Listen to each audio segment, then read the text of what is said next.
Hi everyone, and welcome to the channel. My name is Todd, and in front of me is my new 2021 Fezzari Cascade Peak. The Cascade Peak is Fezzari's aluminum framed mid-travel trail / all mountain bike. It has 130 millimeters of travel in the back and 140 millimeters of travel in the front.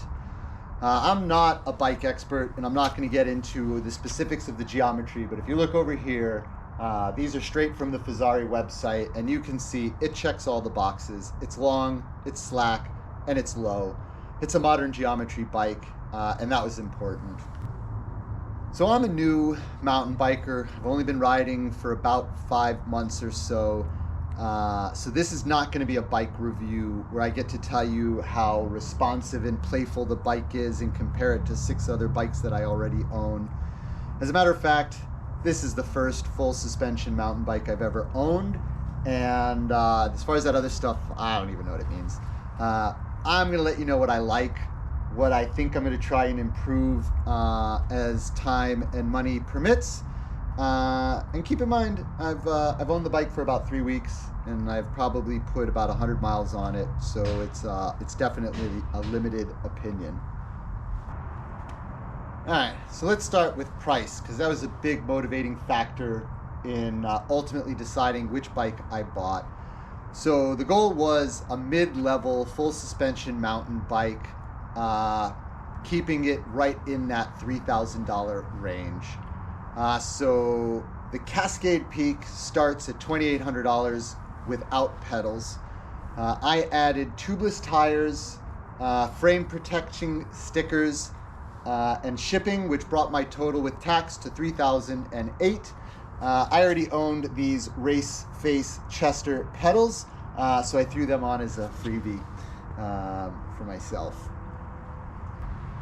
With the whole direct-to-consumer model, you can get some really nice bikes for $3,000. So some of the other reasons why I chose Fezzari, high quality, great reviews, but really attractive thing for me was the fact that they don't have that name recognition on my local trails.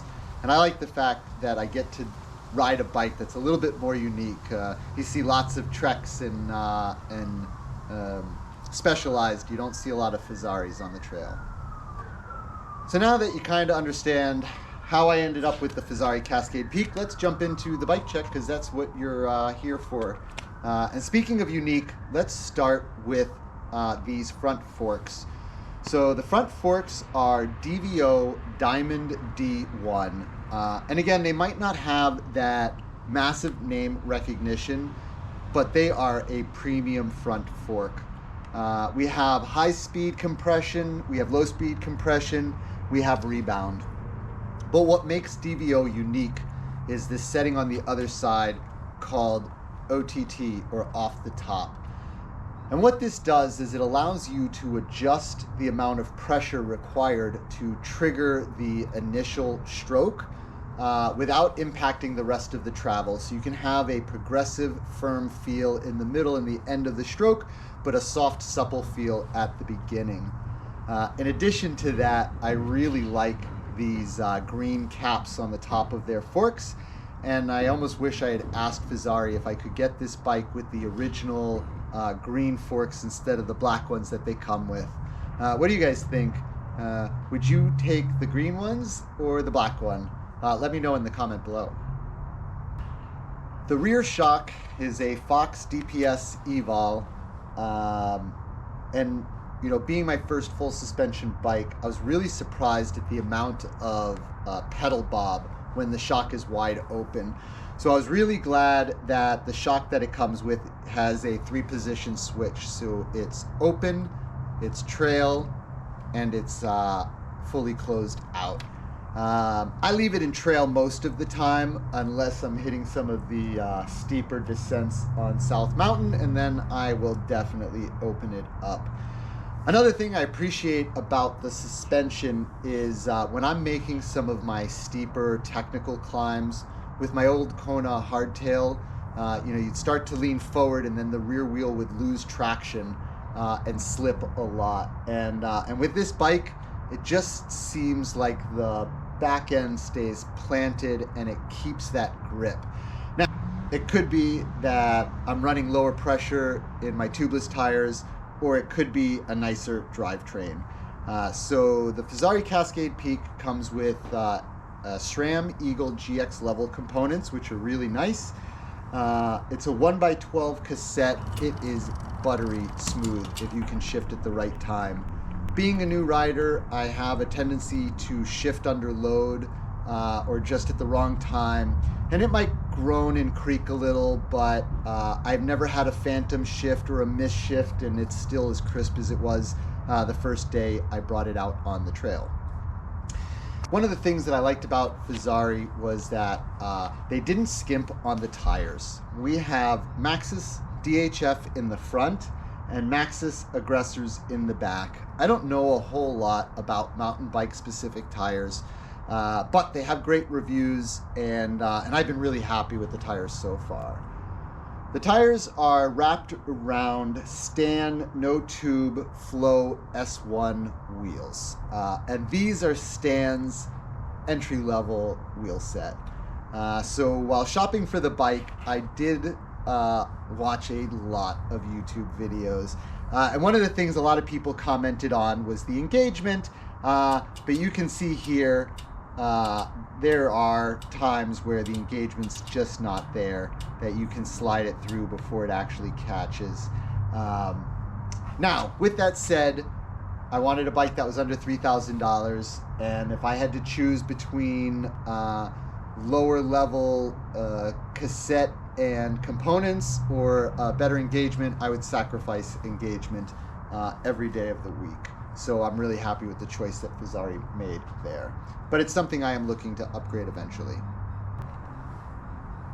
The Cockpit is Fezzari branded. It's comfortable.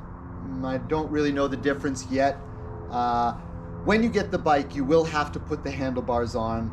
I started by centering the Fezzari logo in the stem. I ultimately rolled the handlebars forward a little, causing the rise to come up, and it made me feel a little bit more comfortable. I was a little cramped at the beginning.